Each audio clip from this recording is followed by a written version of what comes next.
अंबेडकर विवाद पर रार जारी। दिल्ली में एनडीए की बैठक में मतभेद उभरे। अमित शाह के सामने नायडू का कड़ा रुख। हम इस पर आपके साथ नहीं हैं।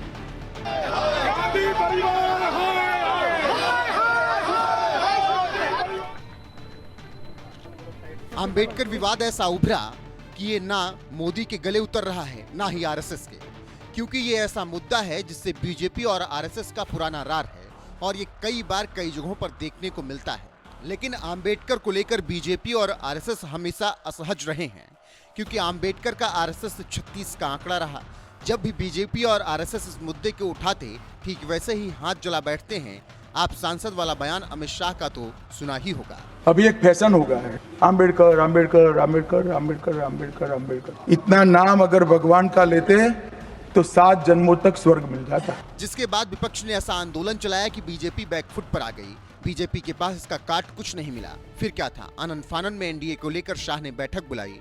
बैठक जेपी नड्डा के घर पर रखी गई। शाह ने बैठक में कहा कि जिस तरह से अंबेडकर पर इंडिया गठबंधन ने मुद्दा उठाया, ठीक उसी तरह से एनडीए को भी चाहिए कि यह मुद्दा उठाए। लेकिन अमित शाह को रोकते हुए चंद्रबाबू नायडू ने तपाक से बोला और कहा, इंडियन एक्सप्रेस में छपी खबर की माने तो अमित शाह ने चंद्रबाबू नायडू से कहा कि जिस तरह इंडिया गठबंधन में बेहतर कोऑर्डिनेशन है, ठीक वैसे ही एनडीए में कोऑर्डिनेशन होना चाहिए। लेकिन एनडीए में ना बैठक होती है ना ही कोऑर्डिनेशन होता है। दूसरा, चंद्रबाबू नायडू चाहते हैं एनडीए की समन्वय समिति बने। बस इसी बात को लेकर राजनीतिक विश्लेषक कह रहे हैं कि यह बहुत बड़ा और बोल्ड बयान है। जानकारों का कहना है कि नायडू इंडिया गठबंधन की एकता से खुश हैं और अगर कल को मौका मिले तो नायडू पाला बदलने से हिचकेंगे नहीं। दूसरा, नायडू कहते हैं कि कमेटी बने और कमेटी बीजेपी बनाना नहीं चाहती, क्योंकि बीजेपी को डर है कि अगर हर मुद्दे को कमेटी में भेजा गया तो मामला गड़बड़ हो जाएगा, क्योंकि तब तो हर पार्टी सहमत और असहमत की बात करेगी, जिससे कानून बनाने और पारित करने में दिक्कत होगी। आप ये भी जानते हैं कि इसी दिल्ली बैठक में शिंदे, राजभर और नीतीश शिरकत नहीं करने पहुंचे। इससे आप अंदाजा लगा सकते हैं कि मामला क्या है। सारी घटना और एनडीए की बैठक से निकले रिजल्ट को देखकर विश्लेषक कह रहे हैं कि ये बैठक शाह के लिए बहुत बड़ा झटका है, क्योंकि चले थे समर्थन पाने के लिए, लेकिन समर्थन देने वाले उनको ही सलाह देकर चले गए। आप जानते हैं कि एनडीए की 3 बड़ी पार्टियां शिवसेना, शिंदे, टीडीपी और जेडीयू नाराज हैं और इनकी ताकत लोकसभा में अच्छी खासी है। अगर ये वैसाखी हटी तो बीजेपी के लिए दिक्कत हो जाएगी। बीजेपी 267 पर आ जाएगी, मतलब ये कि बहुमत से 5 कम। जानकार ये भी कह रहे हैं कि अगर बैठक ही बुलानी थी तो सबको फोन करते और अगर कोई नहीं आता तो पीएम समझाते। लेकिन इस बैठक में ना ही पीएम शरीक हुए ना ही नीतीश।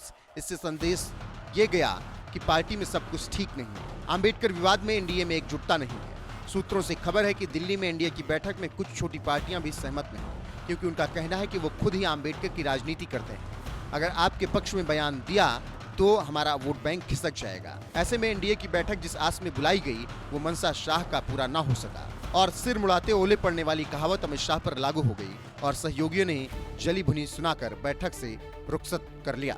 सूत्रों के हवाले से जानकार ये भी कह रहे हैं कि एनडीए की दिल्ली बैठक 1 घंटे चली। बारी बारी से सभी घटक दलों के नेता बीजेपी अध्यक्ष जेपी नड्डा से मिले और अपनी बात रखी।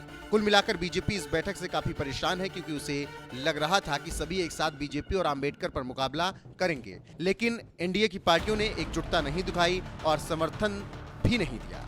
ऐसे में अब देखना होगा वक्फ संशोधन बिल और एक देश एक चुनाव का बिल पास करवाना कितना मुश्किल हो जाएगा, क्योंकि इसके लिए 1/3 बहुमत राज्यसभा और लोकसभा में चाहिए। लेकिन बीजेपी के पास राज्यसभा में बहुमत तो दूर की बात, साधारण बहुमत नहीं है। लोकसभा में 293 लोकसभा सांसद हैं। संविधान में संशोधन के लिए 362 वोट चाहिए। इससे आप समझ सकते हैं कि कैसे राहुल गांधी के इफेक्ट ने काम किया।